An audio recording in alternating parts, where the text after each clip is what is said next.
الحمدللہ پوری ملک پاکستان کی قوم یہ جانتی ہے کہ یہ ملک حاصل کرنے کا مقصد اس میں نظام خلافت راشدہ کا نفاذ تھا، لیکن جن لوگوں نے اس میں تگدو کی اور اس ملک کو حاصل کیا، ان کے راستے میں کوئی رکاوٹ آ گئی، وہ اسلام کا نفاذ نہ کر سکے یا انہوں نے خود نہ کیا، اور انگریز تو یہاں سے چلا گیا لیکن اس کے قوانین آج تک باقی ہیں، اور اس کے مطابق ہم چاہیں یا نہ چاہیں اس قانون کے مطابق ہم فیصلے منظور کرنے پہ مجبور ہیں، تسلیم کرنے پہ۔ اور آج یہ پوزیشن آ چکی ہے اس ملک میں کہ بنیادی طور پہ الیکشن کمیشن نے جس طرح جو امیدوار میدان میں آئے ہیں، جن کا باطن قوم سے شاید پہلے مخفی تھا، اور ظاہری ان کی ٹیپ ٹاپ کو دیکھ کے لوگ سمجھتے تھے کہ بڑے پڑھے لکھے لوگ ہیں اور بڑے مہذب قسم کے لوگ ہیں اور ان کا دین اسلام کے ساتھ بڑا تعلق ہے، لیکن دیکھا گیا تو کسی کے پاس ڈگریاں جیلی نکلیں، کسی کو دوسرا کلمہ تک نہ آیا، کسی کو، میں سمجھتا ہوں کہ اس ملک پاکستان میں رہنے والے ہندو، یہودی، عیسائی، سکھوں سے اگر پوچھا جاتا کہ مسلمانوں کی کتاب کے کتنے پارے ہیں، تو وہ یہ کہتا کہ میں تسلیم تو نہیں کرتا لیکن اس کے پارے 30 ہیں۔ لیکن بدقسمتی سے جو اسلام کے نام پہ ان اسمبلیوں میں پہنچنے والے ہیں، جب ان سے پوچھا گیا تو ایک نے کہا کہ تقریباً 32 پارے ہیں، اور کسی کو جنازہ تک نہیں آیا۔ یہ انتہائی قابل افسوس اور قابل رحم حالت ہے۔ تو ہمارے آنے کا مقصد بنیادی طور پہ یہ ہے کہ اس ملک میں جتنے مرضی ہے بل لائیں اور قوانین بنائیں، ملک میں امن کے لیے اس سے امن نہیں آ سکے گا۔ اگر اس ملک میں امن لانا چاہتے ہیں تو وہ نظام اسلام سے آئے گا انشاءاللہ، اور بنیادی طور پہ نظام اسلام جو ہے وہ لوگوں کے دلوں میں اللہ کا خوف پیدا کرتا ہے۔ تو جب تک اللہ کا خوف نہیں ہوگا اس وقت تک یہ ایف سی، یہ کمانڈو، یہ فوج، یہ پیرے جتنے بھی ہوں گے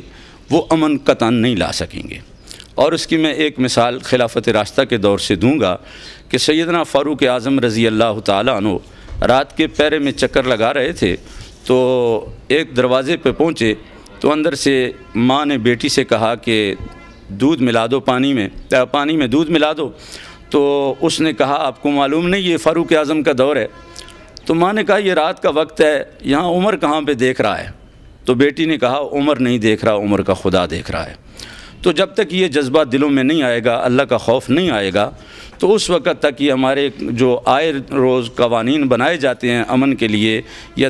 پروگرام ترتیب دیے جاتے ہیں، اس سے پروگرام اور امن نہیں آئے گا۔ ہمارے آنے کا مقصد بنیادی طور پہ یہ ہے کہ جس بنیاد پہ اس ملک پاکستان کو حاصل کیا گیا تھا نظام اسلام کے لیے، اس کے لیے جد و جہد کرنا اور نظام خلافت راشدہ کا نظام۔ کچھ لوگ جن کے بارے میں الیکشن کمیشن کے یا ججز حضرات نے جن کو مسترد کیا، اس کے بعد وہ بالا عدالتوں سے ان کو دوبارہ اجازت دی گئی، تو گویا کہ الیکشن کمیشن نے لوگوں کے سامنے یہ بات رکھ دی ہے کہ جو لوگ میدان میں آئے ہیں ان کا اندر باطن کھول کے ہم نے آپ کے سامنے رکھ دیا، اب کورٹ آپ کے عدالت میں ہے۔ تو اب چاہے آپ ان لوگوں کو منتخب کرنا چاہتے ہیں یا ان لوگوں کو کہ جو دین اسلام اور ملک پاکستان کے ساتھ ہمدردی رکھنے والے ہیں، دین اسلام کا نظام چاہتے ہیں اور اس ملک و ملت کے خیر خواہ ہیں، اور پھر ایک عام طبقے کے لوگ جو لوگ ظاہر ہے پیدا ہوتے ہی سونے کی چمچ منہ میں لے کے آئے ہیں، وہ کیا جانے کہ غریب کے کیا ضروریات ہیں، اس کے کیا مسائل ہیں، اس کی کیا پریشانی ہیں۔ تو میں سمجھتا ہوں کہ اگر عام طبقے کے لوگ اگر جائیں گے اسمبلیوں میں کامیاب ہو کے، تو وہ غرباء کے اور ملک کے مسائل جو ہیں وہ آسان انداز سے وہ حل کر سکیں گے، اور حلقہ کے جو حقوق ہیں وہ انشاءاللہ پورے انصاف کے ساتھ وہ قوم تک پہنچائیں گے۔ اور جو بنیادی مقصد ہے دین اسلام اور نظام خلافت راشدہ کے لیے، جس میں میری اور پوری قوم کی کامیابی ہے دنیا اور آخرت کے لحاظ سے، اس کے لیے انشاءاللہ جد و جہد کریں گے۔ ہم یہی اپیل کرتے ہیں قوم سے کہ اس وقت اسلام کی آپ کو ضرورت ہے، اور کچھ لوگ تو جہاد کے میدان میں اترے ہوئے ہیں، وہ اپنی جانوں مالوں کے نذرانے پیش کر رہے ہیں، اپنے بیوی بچوں سے دور ہیں اور پتے کھا کھا کے گزارے کر رہے ہیں، لیکن انہی مجاہدوں کی وجہ سے آج دنیا کی سپر پاور ہونے کا دعویٰ کرنے والا افغانستان سے بھاگنے کے بہانے تلاش کر رہا ہے۔ تو اگر اتنی ہم قربانی نہیں دے سکتے تو کم از کم اس موقع پہ اس ووٹ کی پرچی کو ہم اسلام کے لیے اگر استعمال کریں گے تو انشاءاللہ یہ دنیا کی راحت اور آخرت کی کامیابی کا ذریعہ بنے گا۔